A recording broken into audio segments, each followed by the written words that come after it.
strategy, not just a genre, but the essence of gaming itself. In every game there's a challenge, and in every challenge there's a strategy to overcome it.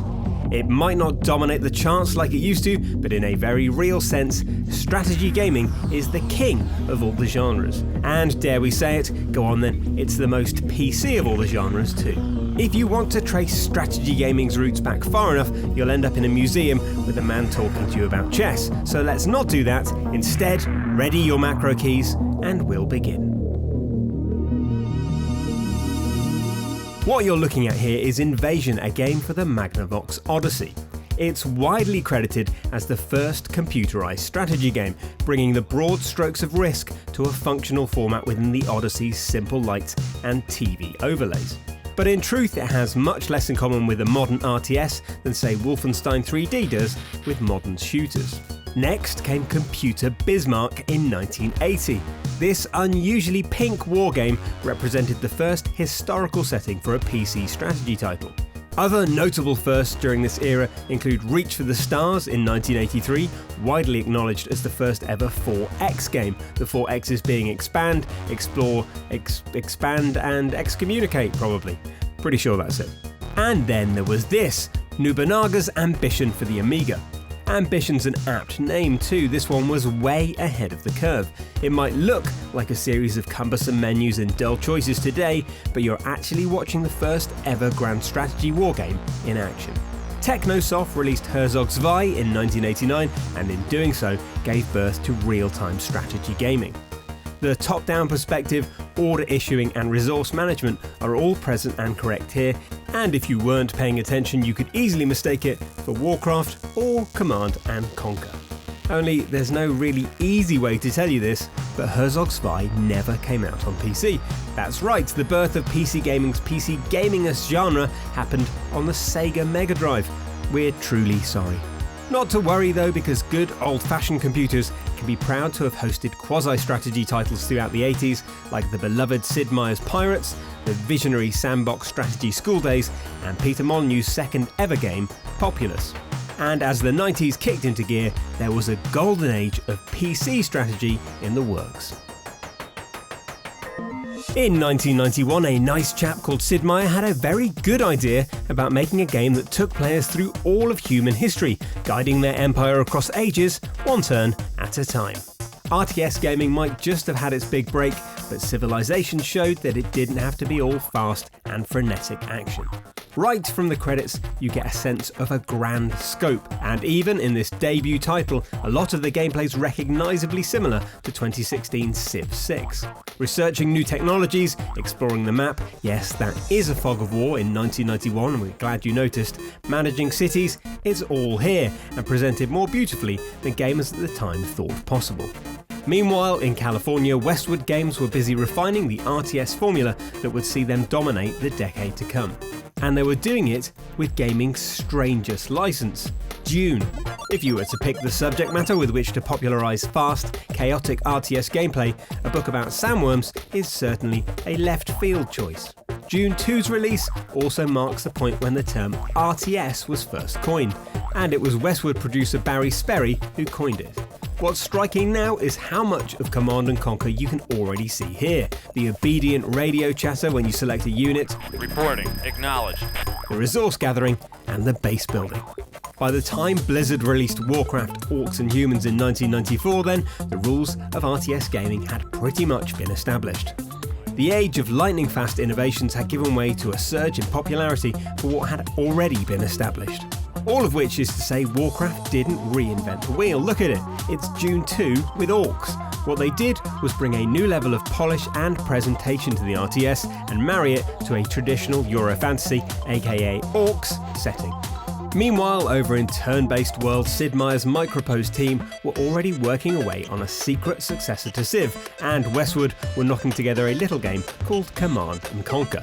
Julian Gollop was terrifying everyone with his turn-based alien invasion game UFO Enemy Unknown in 1994. Oh, and crikey, Worms had just come out in 1995, bringing a whimsy and slapstick approach to turn-based strategy that was simply brand new. things were accelerating at a pace you could officially categorise as exciting, and in 1996, gamers would enter a legit golden age for strategy games that would last until the end of the decade. And this here is Civilization 2. You and I can argue about it until we're both blue in the face, but the fact is, it's probably the best Civ game. If you play the newer versions, you're really just playing a higher resolution remake of this game with some extra features taped to it. For gamers who'd been enjoying the first Civ until this point, Civ 2's emphasis on other victory methods than military was truly revolutionary. Forget Quake's railgun frags. Beating everyone to the space race was the coolest thing you could do in gaming back in 1996. And this, do you see this? It's Command & Conquer Red Alert. The alpha and omega of building loads and loads and loads of tanks and sending them to an enemy's base before they do the same to you. Among its many innovations was a committed, if god-awful, FMV storyline interlinking the missions, a slick new UI, and a unique balance between Allied and Soviet forces, which didn't just paint the same unit types in different colours. Red Alert made you think about your strengths and your weaknesses and build accordingly. It's Westwood's best game, and it came out the very same year, that halcyon 12 months in strategy history that was 1996. Now then, this is Age of Empires. You might recognise it as being the originator for the syntax of every mobile game title in history, and also as one of the best strategy games of all time. Another seminal moment in the genre, just 1 year later in 1997. The RTS went 3D the same year with Total Annihilation, thanks to Chris Taylor and his Cavedog team working away at an open source 3D engine called Spring. If Red Alert had given us the Hollywood blockbuster and Microsoft's historical bent had delivered a period epic in Age of Empires, Total Annihilation was a grand and strange sci-fi flick, a bit like David Lynch's Dune, come to think of it. It's not easy to talk about this because in many ways the wounds still feel fresh. Strategy games in the form that we knew them throughout the 90s were about to suffer something of a downfall. First, Command & Conquer Tiberian Sun would release in 1999 to semi-enthusiastic murmurs and eventual apathy. Then developers started cross-pollinating elements of strategy and management, creating weird wonders like Peter Molyneux's Black and White in 2001 and Creative Assembly's Shogun Total War a year earlier. Now, this wasn't a bad thing by any means. Strategy gaming was getting more unpredictable and diverse, so good. But it did mean that the core tenets could be lost in the fray sometimes. Ground Control and Empire Earth tried adapting the old 90s formula for the RTS into a fully 3D world, and they generated plenty of buzz for it at the time. But the fact was, 3D actually made things harder. Cameras became wayward enemies in their own right, and in a bid to create more spectacle, many developers simply lost the fun stuff under a mountain of complexity. Obviously, great strategy games still sprung up in the early noughties, like Rise of Nations, an all-time classic, but compared to the momentum the genre seemed to have only a few years prior, this was a disjointed and dissatisfying time for strategy gaming.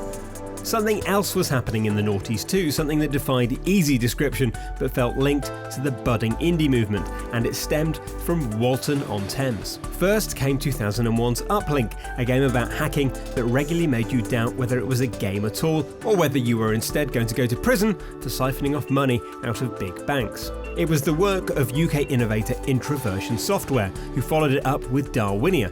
You know, Darwinia, the game about... Please don't make me try and describe what's going on here. It was brilliant, trust me.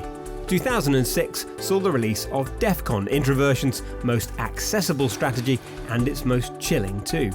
Accompanied by incongruously tranquil synthpads, you plot the end of the world and watch death counts rise by the millions with the cold impassivity of, well, you know, someone who'd be in charge of launching nuclear missiles, presumably.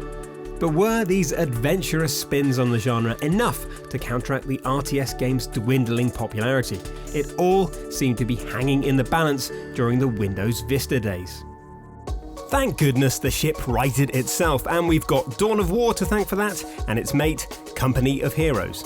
Dawn of War boiled real-time strategy down to its essential elements in 2004 and zoomed the focus of its conflicts right in so that you were micromanaging an elite squad rather than simply building a bigger tank rush than the other player.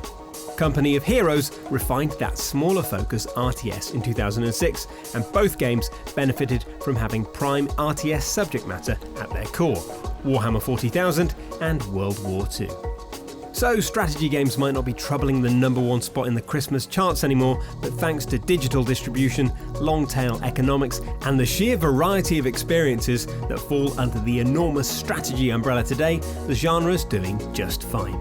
StarCraft is still selling out arenas as an esport. Grand strategy games are still catering for the dedicated menu tweaker. Ashes of the Singularity and its escalation expansion push the boundaries of 3D graphics while scratching your total Annihilation itch at the same time. And many of the old guard are still going many sequels down the line. Civ 6, Age of Empires 2 HD, Total War Warhammer 2, Homeworld and many others all carry a proud lineage. In fact, maybe we're best off drawing this history lesson to a close with the big daddy itself, Civilization 6. It's always been a game about building mighty empires from humble beginnings, and that's exactly what its parent game has achieved over the last few decades.